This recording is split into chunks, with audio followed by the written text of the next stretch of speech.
Bismillah walhamdulillah wassalatu wassalamu ala rasulillah wa ala alihi wa sahbihi wa mawala. Sahabat-sahabat pemirsa YouTube yang saya hormati, alhamdulillah jumpa lagi dengan saya Imam Ghazali di channel Imam Ghazali 99. Sahabat pemirsa YouTube yang saya hormati, pada kesempatan kali ini saya akan menyampaikan sebuah doa, di mana doa ini sangat rahasia dan doa ini adalah doa sangat ampuh ketika kita amalkan dan berfungsi multifungsi, artinya sesuai dengan apa yang kita inginkan. Nama dari doa ini adalah doa Ismul A'zam, yaitu doa dari asma Allah yang paling agung. Doa Ismul A'zam ini dijelaskan di dalam kitab Jawahirul Ma'ani. Ini kitabnya. Kitab ini menjelaskan tentang istihdari nurul jin fil waqti was-sa'ah. Kitab yang menjelaskan tata cara untuk menghadirkan malaikat dan menghadirkan jin di setiap waktu. Kitab ini dikarang oleh Al-Ustadz Al-Kabir Asy-Syaikh Ali Abu Hayyillah Al-Marzuki. Jadi kitab ini sangat masyhur di kalangan orang-orang ahli hikmah, ahli ilmu hikmah. Namun sebelum saya melanjutkan untuk menjelaskan pembahasan tentang dakwah Ismul A'zam ini, doa Ismul A'zam ini, bagi sahabat-sahabat pemirsa yang masih belum subscribe channel saya ini, yaitu channel Imam Ghazali 99, mohon untuk subscribe dan jangan lupa untuk menyalakan loncengnya supaya ketika ada video terbaru dari saya bisa mendapatkan notifikasi dan tidak ketinggalan pembahasan mengenai tentang ilmu hikmah dan ilmu yang lain. Baik, para pemirsa YouTube yang saya hormati, sebelum saya melanjutkan pembahasan ini, maka tata cara yang perlu kita amalkan dalam mengamalkan amalan ini, yang pertama adalah bagi pemirsa yang ingin mengamalkan doa ini, seharusnya pemirsa yang pertama adalah memantapkan keyakinan dulu, baru setelah itu amalkan amalan ini. Di antara tata caranya, maka yang perlu kita laksanakan di dalam mengamalkan doa ini, yang pertama adalah kita harus dalam keadaan suci. Setelah kita mensucikan diri, carilah tempat atau waktu yang sekiranya kita tidak terganggu oleh apapun, baik itu bunyi-bunyian, baik itu gangguan dari tamu, atau gangguan dari orang lain, atau gangguan-gangguan dari hal-hal yang lain. Setelah kita menemukan waktu dan tempat yang enak untuk kita melakukan amalan ini, maka amalkan amalan ini dengan dalam keadaan suci. Kemudian setelah kita sudah terpenuhi semua itu, maka yang perlu kita kirimi Fatihah yang pertama adalah kepada baginda Rasulullah Muhammad bin Abdullah yang pertama. Kemudian setelah itu ila jami'il malaikatil muqarrabin wal karubin wal ruhaniyin, itu yang kedua. Kemudian yang ketiga itu dikhususkan khusus kepada malaikat Jibril alaihissalam, karena wakilah doa ini adalah doa yang diamalkan oleh malaikat Jibril, dan doa ini adalah yang melakukan untuk keinginan daripada pengamal amalan ini adalah malaikat Jibril. Oleh sebab itu doa kiriman Fatihah tawasul khusus kepada malaikat Jibril ini harus jangan sampai lupa, walaupun pada wasilah ila jami'il malaikatil muqarrabin, malaikat Jibril sudah masuk di sana, tapi dikhususkan lagi di Fatihah yang ketiga. Kemudian setelah malaikat Jibril ini maka Fatihah yang perlu kita bacakan adalah untuk kedua orang tua kita. Setelah kedua orang tua kita, maka doa yang terakhir adalah, atau wasilah yang terakhir adalah lil maksud. Umpamanya ketika kita menginginkan sesuatu, maka kita kirimi Fatihah apa yang kita inginkan itu. Umpama contohnya kita menginginkan seseorang mencintai kita, ini kalau kita gunakan untuk muhabbah, maka Fatihai orang yang kita maksud itu.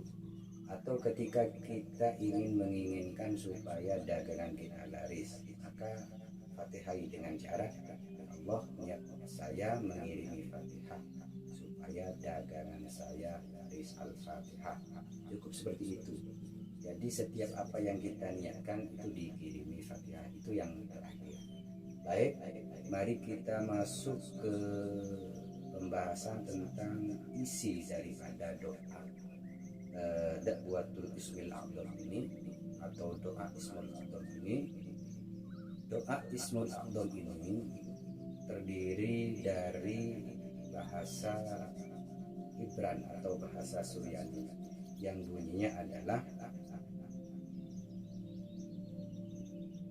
bifal syal syahid an ilin yahin wahin huwah manihin milkhiyin hamluhimi tadakatil jibalu lihaibatihi wa khadu'atir riqabu li'adhamatihi ilahun azaliyun azal yaziluz zawal wa lam yazul tawakkalu ya khuddamal ismil a'dham.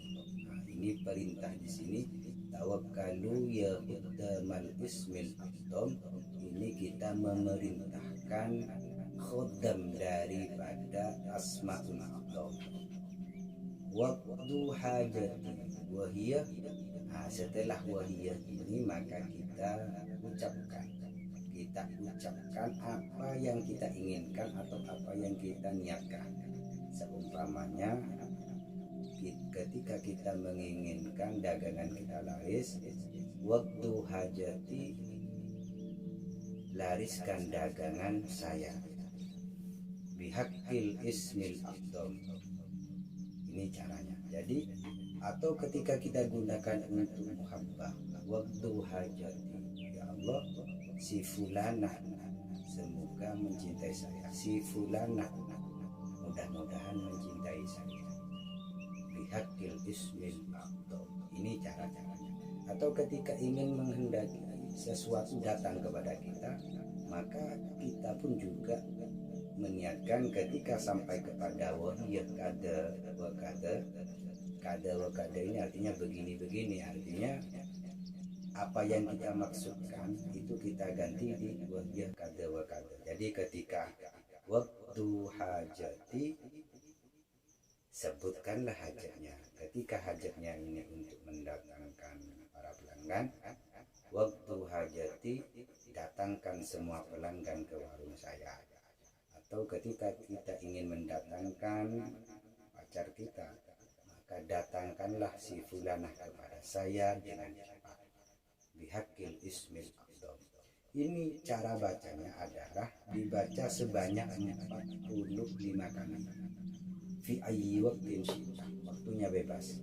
Jadi sampean kapanpun waktunya, yang penting dalam keadaan suci dengan Fatihah yang saya sudah sebutkan tadi, kemudian dalam keadaan suci, harus di tempat yang tidak terganggu oleh apapun sehingga kita bisa konsentrasi betul. Maka dalam jangka diamalkan 1 minggu, apa yang kita inginkan pasti terjawab atau pasti akan kabul hajat. Silahkan sahabat-sahabat pemirsa YouTube kalau tidak percaya buktikan, karena ini adalah amalan yang sangat wajib dengan syarat dilakukan sebanyak 7 hari. Waktunya bebas. Yang penting antara waktu pertama, kedua, ketiga sampai 7 hari itu waktunya harus sama dan dalam keadaan sama. Artinya dalam keadaan sama ini dalam keadaan suci dan di tempat yang sama. Riyadhoi amalan ini, maka insya Allah amalan ini sangat penting bagi kita karena amalan ini sangat multifungsi. Bahkan di dalam kitab ini disebutkan khairin kana khairon kana au syarron, baik digunakan untuk kebaikan maupun digunakan untuk niat-niat keburukan.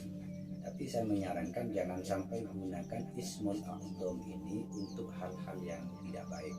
Kenapa? Karena ismul a'zam ini merupakan nama Allah yang dirahasiakan yang sangat agung. Artinya Asmaul A'zam ini adalah paling agungnya dari sekian nama-nama Allah. Makanya ada pendapat dari ulama itu yang mengatakan bahwa nama Allah itu sebenarnya adalah 100. Yang 99 itu diberitahukan kepada siapapun yang ingin mempelajarinya. Tapi yang satu dari yang 100 ini disembunyikan. Hanya orang-orang yang mempunyai ilmu kebatinan tingkat tinggi, hanya orang-orang yang ahli hikmah, hanya orang-orang yang mau mutola'ah, maka orang-orang seperti itu insya Allah suatu saat akan dipertemukan dengan nama Allah yang dirahasiakan. Sahabat-sahabat pemirsa YouTube yang saya hormati, mungkin ini yang bisa saya sampaikan. Dan jangan lupa yang masih belum subscribe channel saya, silahkan subscribe dan jangan lupa bunyikan lonceng. Terima kasih. Akhirnya wassalamualaikum warahmatullahi wabarakatuh.